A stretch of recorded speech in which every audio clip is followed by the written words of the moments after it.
everywhere that produces energy is having like war, essentially, and problems. And we just shut down our own domestic energy production. What are we going to do? And we shut down the XL pipeline. And folks, how much was gas per gallon a couple years ago? What was your inflation? Like a couple bucks or something. Yeah. Right? And you know the thing I'm trying to understand about all of this? They're trying to diminish our carbon footprint. All life form, folks, on this planet is carbon based. Am I missing something? You need carbon for the trees to grow and grass to grow. But plants. Right. Food. So, and I mean, global warming is crap. And everybody knows it's crap. Look, it's unproven. Okay. The planet's warming. Look, I'm older, right? As I get older, my body's warmer than it used to be when I was 20. Okay. So there's probably some aging thing here. Okay. I throw off a lot more heat than I used to, folks. But I mean, give me a break. Give me a break. No, I love it. Robert, it's again, we weren't born yesterday. I remember when we were going to have like in the 70s, there was going to be another ice age. These climate catastrophists have existed since time and memoriam. Is there a word, catastrophist? I made it up. I love how you're like a malaprop. I love that. You're a catastrophist. But look, I went through this. I went through the gas shortages in the 70s. And I remember my dad, right? Odd plate, even license plate, only, today only the odd plates can gas up and, tomorrow only the even plates. And you had all these economists and forecasters who would say, well, at this rate, in 10 years, gas is going to be $432 a gallon, because they take a trend out and they carry it ad infinitum, not understanding that things are cyclical, right? And you can, there are ways to address it. But there was all this worry and people were sort of, as I call it, getting over the tips of their skis on all of this stuff. It's no different here, right? It's no different than with the whole energy. And by the way, that whole blizzard that made its way a couple weeks ago across the country, the first real snowstorm. Everywhere. Do you know what it really taught people? Don't buy electric cars, because the batteries all, am I allowed to say the bed? If not, you can bleep it out, right? The batteries all the bed. You couldn't get to a charger and they were all stuck in snow. Oh, I want one of those. Come on. Really? Yeah, just like the solar panels, how they don't work. Just for the record, we were thinking about getting solar panels on our new place, and then a roofer was like, "Don't do it." With all the hailstorms in Texas, they're just going to get destroyed every other month, and it's going to cost you a fortune.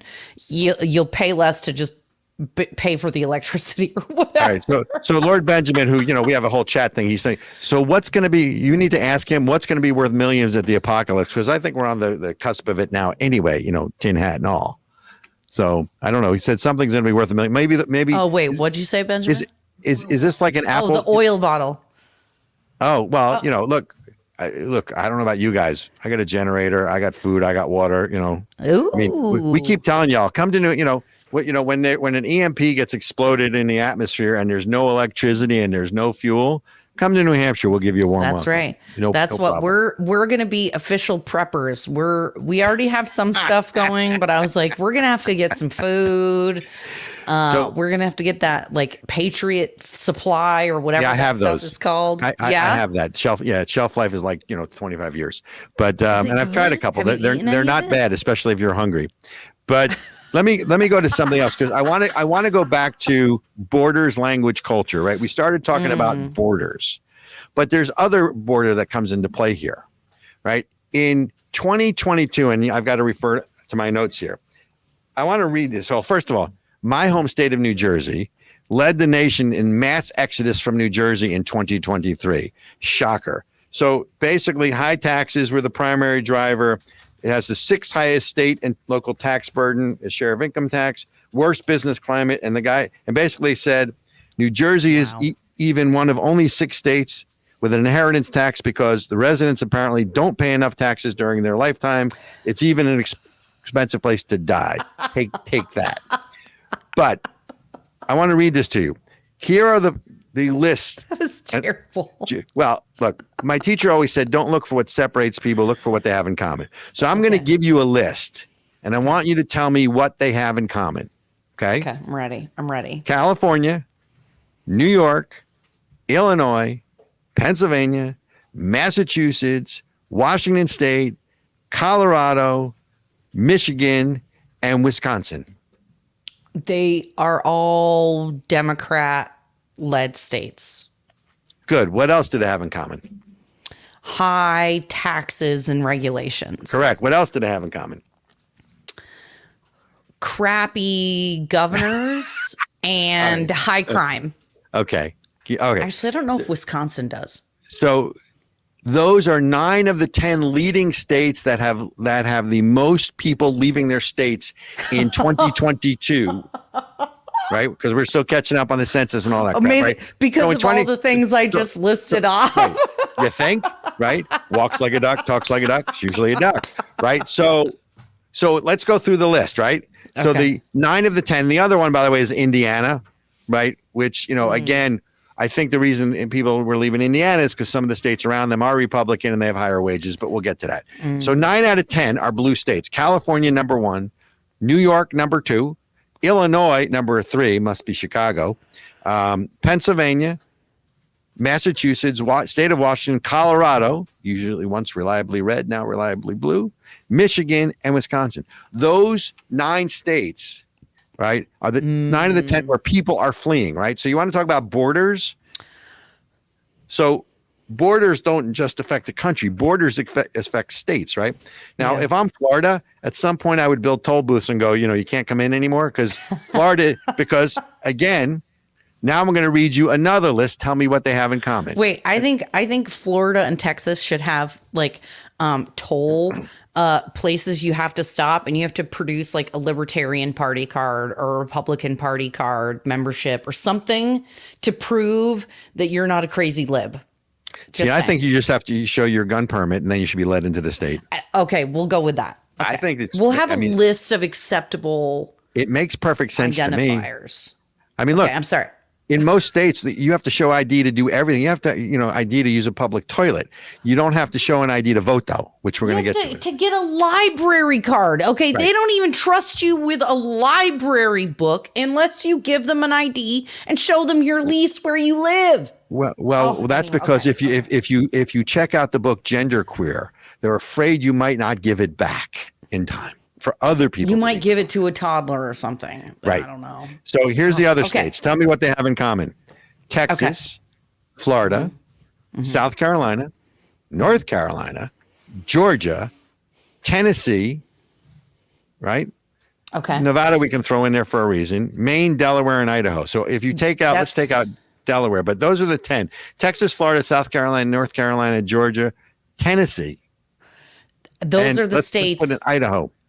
Those are the states getting the people who are leaving all the blue states. That's it. Those are 7 of the top 10. The others, I mean, Maine, because it's Maine, it's gorgeous, right? I mean, other than the attorney general who's a Looney Tune, right? Also senator. Right. And Nevada, obviously, because of Vegas, and just because if you get out of Vegas, it's quite conservative, right? And Idaho, the only problem with Idaho is Idaho's number 10 here, and California's number 1. All those California people are going to Idaho, which will change the demographics of it. So what does it tell you? Borders, language, I don't know if you can all see this. Borders, language, culture. It's not just U.S. borders, which is a concern. But people are voting with their feet, and they should. Why would you want to live in a state whose policies you don't agree with? The only concern to me is, right, I'm from New Hampshire. We have all these mass people that are coming up here. That's fine. But you left the state because you didn't like the policies. Now you're coming to a state. We have no state income tax. We have no sales tax. We're an open carry state. Don't change us to what you just left because you left there because you didn't like it. As I say to people, they talk about being a conservative, and my response is, how do you conserve that which you've lost? Right? You can fight and get it back. You can restore or regain. But the conservative movement, especially as espoused by, the sort of the establishment in Congress, because, they're talking now about this whole border bill, right? So there is a tug of war going on between Mitch McConnell, and they want to link the border security, our southern border, with aid to Ukraine. First of all, as we've said, we're blue in the face. You guys want money to protect Ukraine's border, but you don't want to put money in to protect our border. You want to send over peacekeepers to teach Ukraine how to defend its border, but you don't want to send the federal government troops down to defend our border. What am I missing? I don't think you're missing anything except for the nefarious intentions of our elected officials. They're a bunch of dirtbags. I don't know. It's nefarious. Look, it's sausage making, right? Politics is supposedly sausage making. It's an ugly process. If you do it right, the end product is supposed to be something, lack of a better term, delicious, right? But it is so critical that we protect our southern border. Yeah. Why is it linked to Ukraine? And we've said this till we're blue in the face. Russia is going to win that. Russia's going to win in Ukraine. It's political games. It's political theater. That's why I have when I ran for Congress, one of my main points that I promised to work for was single issue bills. There is no reason there should be omnibus spending packages and, that Ukraine, Israel, and the southern border should somehow all be tied together. These are three totally different policy initiatives that need to be handled totally differently by different areas of the government. The only reason that they're lumped together like that is so that the politicians can fight and argue and act like they're doing something while at the same time doing nothing. Right. So here's the question though. The country and the system, the constitutional system, was built on compromise, right? I mean, it is. I mean, there's checks and balances between branches, within branches, right? All of that.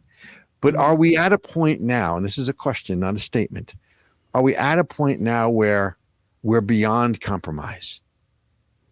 Is the polarization in this country to the point where everything is a zero-sum game and compromise is off the table? I don't have the answer to that. What do you think? I think we are. I definitely think we are. What's that expression? Compromise, or is like two wolves and a sheep deciding what's for dinner? That's how I look at our Congress, right? Okay. Compromise is two wolves and a sheep deciding what's for dinner. Obviously, the two wolves are going to go along with, they're going to eat the sheep, right?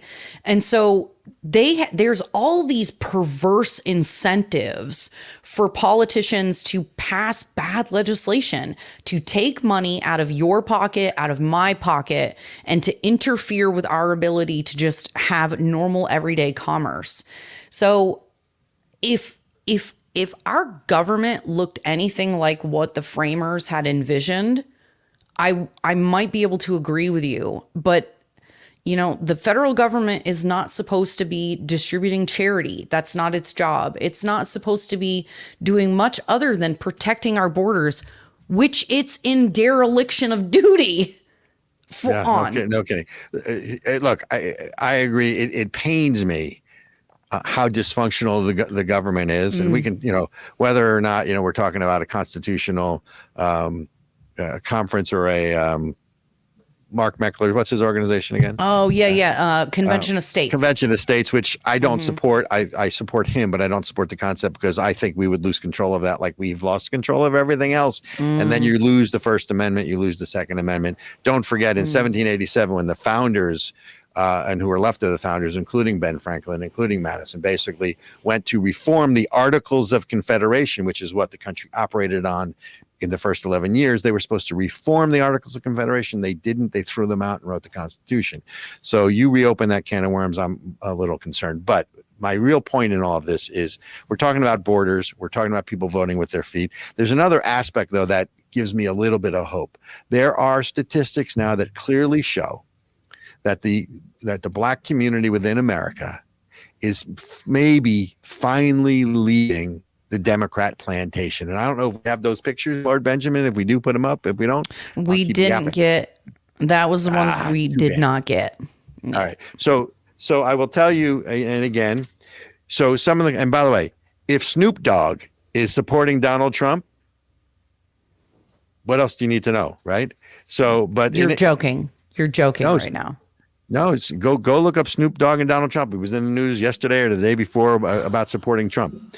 So, right. So basically, what world are we living in? right. Hey, you know what? I don't know. But that'll tell you. That'll tell you how the lines are shifting of traditional alliances. I think the alliances are now going to cross. But in terms of the Black community, Biden's support among the Black community has shrunk in recent years. Fox poll once stood at 87%. He's now down to 62%. Now we're going to see how that plays out in South Carolina, where he will again, relatively speaking, run unchallenged. Right. But in certain states where it could move the needle, where there is and unfortunately, these days, most of the Black community is still a prisoner of the Democrat plantations, which are basically inner city, right? Poor, impoverished, because God forbid, we don't want to give them educational choice because we don't want to, teach them that they can lift up their children or their children's children, that education is a way to set you free. We're going to dumb down the system, and testing is going to say, oh, that's racist. Yep. Learning math is racist. The soft bigotry of low expectations, which was a Ronald Reagan, by the way, term. So the Black community, and again, not focused solely on the Black community. You can look at one of the other questions is, in certain key states, given what's going on in the Middle East, what does the Jewish community do now that anti-Semitism is so rampant in this country, right? Those moments of cognitive dissonance about the vanguard of the social justice movements, now got to figure out who they're voting for, right? Which is why we talked about a possible third-party candidate not winning, but playing spoiler to prevent someone else from getting 270 electoral votes, forcing it to the House, where all bets are off. What do you think? Do you think that's why Manchin is toying with the candidacy? I don't think he's toying with it. I think he's running. And I'm being told that he is going to run. It was told originally Chris Christie is on the ticket. Again, look, you want friends in politics, folks, buy a dog. And all information is, oh, it's a reliable source. So it's a very reliable source, but who really knows, right? Until it's done, right? The only thing you know about is history. I think I heard that it might be Tulsi Gabbard as the VP. Like the rumors are spinning now that's come out. And I mean, you've got Gavin Newsom, who's still acting like he's running for president. No, he's going to replace, but look, they're going to pull Biden out. So I spoke to a friend of mine today who basically said, short of an act of God, Donald Trump's your nominee. He actually thinks there's going to be an act of God, which is a whole different conversation, that Trump will not be the nominee because of an act of God. I don't know what that means, but short of an act of God, Trump is the nominee on one side. But I will tell you, there are whispers from the Obama people. They want to pull Biden out of there. There's no way. We have said this for how many months? Well, wait. 6 months? If Trump isn't the nominee, then who are we going to end up getting stuck with? Well, obviously, it would be picked at the convention. It'd be Nikki Haley. It would be DeSantis. It would be somebody. And again, it depends on when it happens. It depends where it happens. I mean, you're in uncharted territory at this point, but we're in uncharted waters as a country and as a nation anyway. But here's what I will tell you. We talked about it. Yeah. Joe Biden will not be the Democratic nominee for president come this November. I don't care what anybody tells you. I will bet you all the money in the world that I have. There is no chance that it's not a lot of money, folks, so don't get excited. There is no chance that Joe Biden is the Democratic nominee for president. No chance. I wonder if Joe Manchin is thinking that he will be one of the choices at the convention. So if he's going to start like a campaign, Robert, I am so curious how this year is going to go. The progressive, let's be clear. The progressive wing of the Democratic Party controls. I'm not even sure they're in the majority, but the moderate wing is sold their soul to the progressive wing of the party. They will determine who the candidate is, period. Because their threat is going to be, if you don't pick who we like, we stay home and the Republicans win. That's obviously the threat on the right as well, where the conservatives do that. But they control the agenda. They control whether it's climate change or whether it's the borders, right? I mean, there's a book out there people should read, called The Blueprint, and it details the Colorado miracle, or the Colorado, whatever they call it, in 2004, when the entire country went Republican. George Bush and I worked on that campaign, right? And George Bush wins in a landslide. We win both houses. And yet the one place in the country reliably red, Colorado, went blue in both state houses, right? And then from there, Obama wins in 08, right? And they're replicating it in other places. So the moral of the story to all of this is the progressive wing controls who the candidate is going to be. Joe Manchin would not be an acceptable candidate, right? But Gavin Newsom would be. And there is sort of this underground, suggestion, Michelle Obama. I hope Michelle Obama is a candidate, frankly. I would love her to be the candidate, because I think that she is so galvanizing and so vitriolic, right? That I think you're going to lose the center, because that's the other thing people need to understand. 30% are Republicans, 30% are Democrats. Like a chess game. Chess is warfare by another means. Well, folks, so is politics. It's warfare by another means. And the way you win at chess is controlling the center of the board. Well, the way you win at politics is controlling the center of the spectrum. You've got to be able to poll people. And I'm not talking compromise or not, but when immigration becomes your number one issue, it's not even the economy, which is second. You can't have Joe Biden be your nominee. I mean, he doesn't even know how to put a hard hat on the right way. Oh my God. Yeah. Once you've lost the independence, it's pretty much over. Just like our show today. We have run out of time. It is the end. We got to call it quits, Robert. We got to say goodbye. See how time flies when you're having fun. Folks, we love this live stuff, so we're going to keep coming to you live. So please like us, share us, subscribe, find us on Apple Podcasts, find us on Podbean, Google, all those places. You want to talk to me at RB Chernin on Twitter? Right? Yeah. And I'm at Ericka Redic. Or if you're really brazen, Robert at coalition4america.com. Send me an email. Let me know what you think. Folks, thank you so much for tuning in. Ericka, we have fun, but let's not forget. Brash, irreverent, and folks, mostly peaceful. Until it's time not to be. We'll see you next week. All right. Bye, everybody.